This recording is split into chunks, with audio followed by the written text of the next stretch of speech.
Nessa quinta-feira, 8 de setembro, o ministro Luiz Fux conduziu a última sessão plenária como presidente do Supremo Tribunal Federal. Ele se despede do cargo após 2 anos de intensos trabalhos e inúmeros desafios. O ministro Luiz Fux mostrou o tamanho da prestação de contas, mas disse que era para todos ficarem tranquilos, porque ele destacaria o resumo das ações.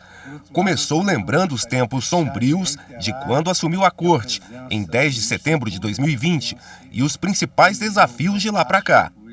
Não bastasse a pandemia, e é preciso registrar, muito embora seja um momento festivo, nos 2 últimos anos, a Corte e seus membros sofreram severos ataques em tons e atitudes extremamente enérgicos.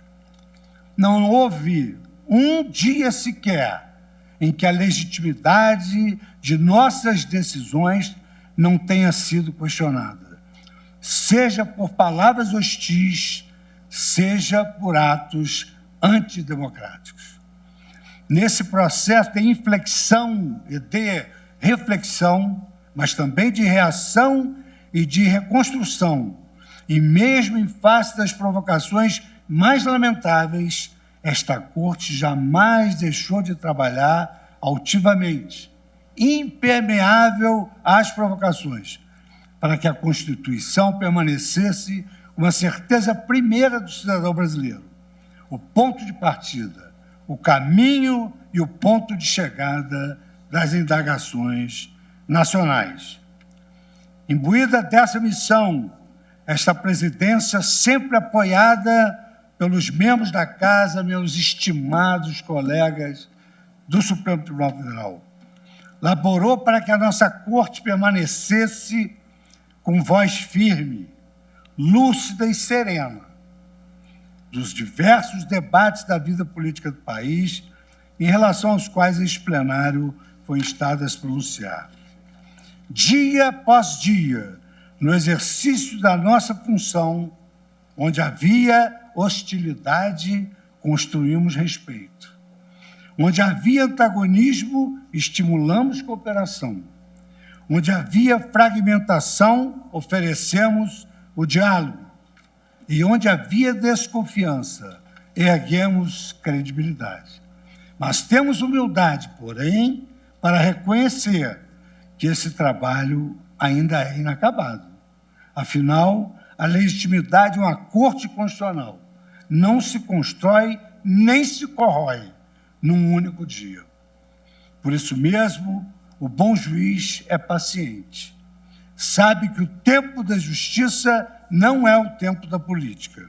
Pontuou que o trabalho e o esforço do Poder Judiciário serão reconhecidos. Daqui a algumas épocas, eu tenho a convicção de que as nossas e as próximas gerações, mais distanciadas das paixões que inebriam os nossos dias, olharão para trás e reconhecerão a atuação do Poder Judiciário em prol da estabilidade institucional da nação, da proteção dos direitos humanos e da guarda da democracia.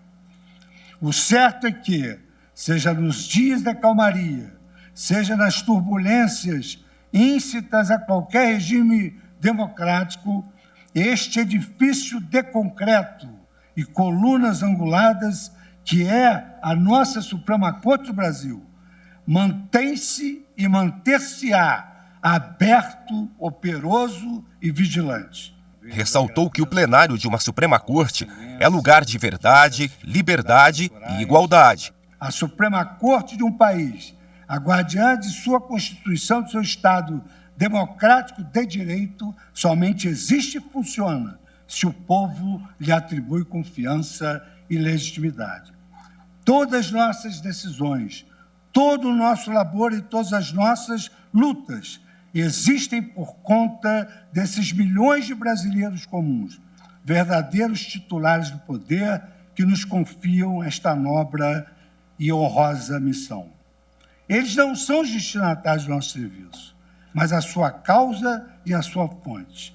Esses homens e essas mulheres são a Constituição viva do país. Afirmou que os juízes desempenham uma missão incansável para corresponder às necessidades da população.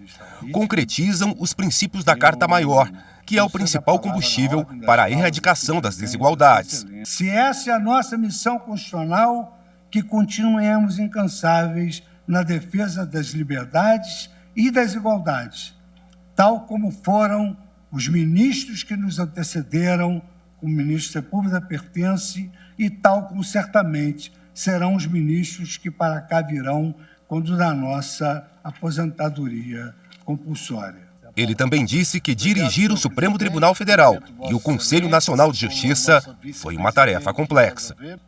Os colegas que passaram por essa cadeira bem sabem que aqui não se vivem dias fáceis. No entanto, felizmente, nunca estive sozinho nesta cadeira. Me lembro, ministro Toffoli, da primeira advertência que Vossa Excelência me fez. Eu conheço os rigores dessa cadeira. As agruras dessa travessia foram mais leves, porque a Corte demonstrou, nesses 2 anos, uma coesão impenetrável.